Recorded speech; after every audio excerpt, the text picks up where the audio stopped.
আসসালামু আলাইকুম। আজকের ভিডিওতে আলোচনা করা হবে রিজিক কমে যাওয়ার কারণ সম্পর্কে।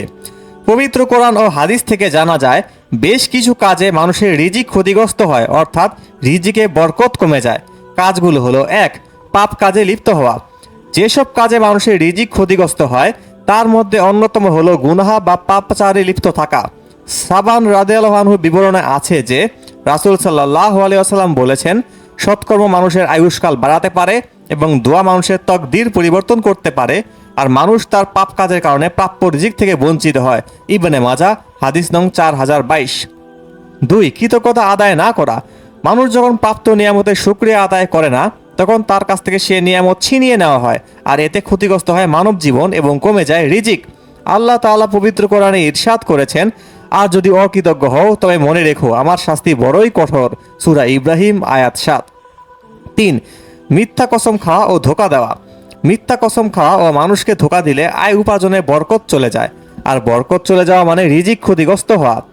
রাসূল সাল্লাল্লাহু আলাইহি ওয়াসাল্লাম বলেছেন, বেচাকেনা করার সময় তোমরা অধিক কসম করা থেকে সাবধান থেকো, কারণ মিথ্যা কসমের দ্বারা বিক্রি বেশি হয় কিন্তু বরকত ধ্বংস হয়ে যায়। মুসলিম হাদিস নং 1607। রাসূল সাল্লাল্লাহু আলাইহি ওয়াসাল্লাম আরও বলেছেন, ক্রেতা ও বিক্রেতা যতক্ষণ পর্যন্ত বিচ্ছিন্ন না হয় ততক্ষণ পর্যন্ত ক্রয় বিক্রয় সম্পন্ন করা কিংবা বাতিল করার সুযোগ রয়েছে। যদি তারা সত্য বলে এবং পণ্যের প্রকৃত অবস্থা ব্যক্ত করে তাহলে তাদের ক্রয় বিক্রয়ে বরকত হবে, আর যদি মিথ্যা বলে এবং পণ্যের দোষ গোপন করে তাহলে তাদের ক্রয় বিক্রয়ের বরকত ধ্বংস হয়ে যাবে। বুখারী হাদিস নং 2079। ৪. সুদের কারবার করা।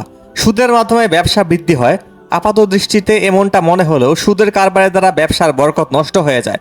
আল্লাহ তাআলা পবিত্র কোরআনে স্পষ্ট ভাষায় বলেছেন, আল্লাহ সুদকে ধ্বংস করে দেন এবং সদকাকে বর্ধিত করে দেন। সূরা বাকারা আয়াত 276। ৫. জাকাত না দেওয়া। জাকাত ইসলামের অন্যতম স্তম্ভ বা মৌলিক বিধান। জাকাতের বিধান প্রণয়ন করে ধনী দরিদ্রের মধ্যে ভারসাম্য ঠিক রেখেছে ইসলাম। সঠিকভাবে জাকাতের বিধান আদায় না করলে রিজিকের বরকত উঠিয়ে নেওয়া হয় এবং এতে রিজিক ক্ষতিগ্রস্ত হয়। রাসূল সাল্লাল্লাহু আলাইহি ওয়াসাল্লাম বলেছেন, যখন কোনো জাতি জাকাত আদায় করা বন্ধ করে দেয় আসমান থেকে তখন বৃষ্টি বর্ষণ বন্ধ করে দেওয়া হয়। পৃথিবীর বুকে যদি কোনো চতুষ্পদ জন্তু না থাকতো তাহলে আর কখনো বৃষ্টি হতো না। ইবনে মাজাহ হাদিস নং 4019।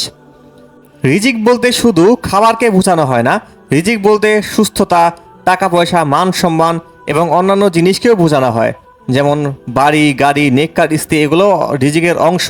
তো প্রিয় দর্শক, পরবর্তী ভিডিওগুলো পেতে আমাদের চ্যানেলটি অবশ্যই সাবস্ক্রাইব করে রাখবেন এবং বেল আইকনে ক্লিক করে রাখবেন। মহান আল্লাহ আমাদের পাপাচার থেকে বিরত থাকার তৌফিক দান করুক এবং আমাদের সকলের রিজিক বৃদ্ধি করে দেখ। আমিন।